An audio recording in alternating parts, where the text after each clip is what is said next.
on the Tateyama Tunnel trolley bus. このトロリーバスはここ大観峰駅から立山連峰の主峰小山のちょうど真下を走って室堂駅まで 3.7 キロの区間をおよそ10分で参ります。Today we'll depart Daikanbo Station and travel directly under the main peak of Oyama in the Tateyama mountain chain to Murodo Station. Our journey will take around 10 minutes and cover 3.7 kilometers. 安全運行のため、やむを得ずエレベーターする場合がありますので、お立ちのお客様は手すりなどにしっかりとお使いください。We may have to stop suddenly for safety reasons. For your own safety, please hold on to a handrail when standing. フラッシュの台での撮影はご遠慮願います。Please refrain from any flash photography.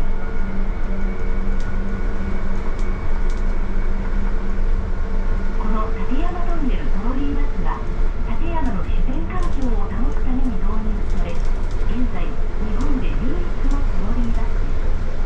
This Tateyama Tunnel trolley bus began operating to protect Tateyama's natural environment, and it is currently the only trolley bus system in Japan.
この辺りは立山連峰の主峰小山の真下にあたります。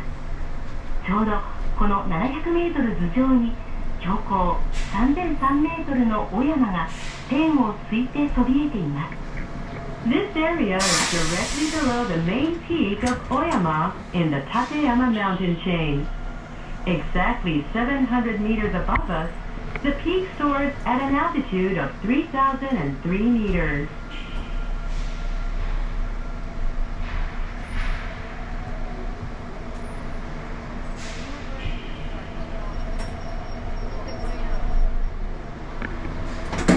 次の室堂駅では屋上から美しい立山連峰を間近に見られる室堂高原に出ることができます。徒歩10分余りのところには三栗ヶ池と緑ヶ池が翡翠のような緑色をたたえて静かに立山三山を映しています。At our destination, Murodo Station connects to the Murodo Plain from the station roof to view the majestic Tateyama mountain chain. The Mikuri Gaike and Midori Gaike ponds are also only a 10-minute walk away. また、室堂周辺では氷河時代が生き残りと言われる特別天然記念物のライチョウの姿を見かけます。ライチョウは標高2400メートル以上の高地に生息しており、羽の色が夏は褐色、冬は純白に変化します。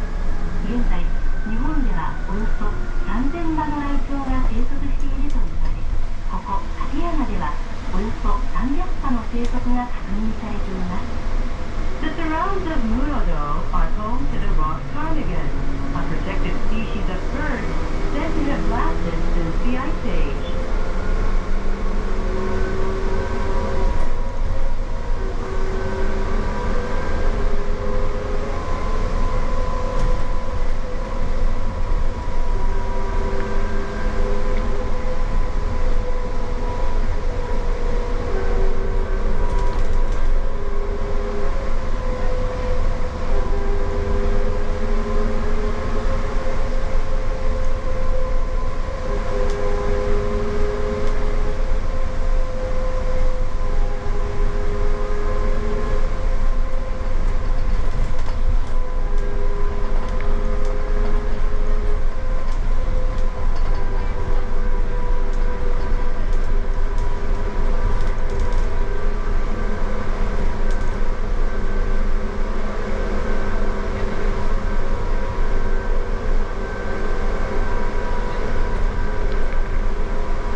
Thank you for traveling with us.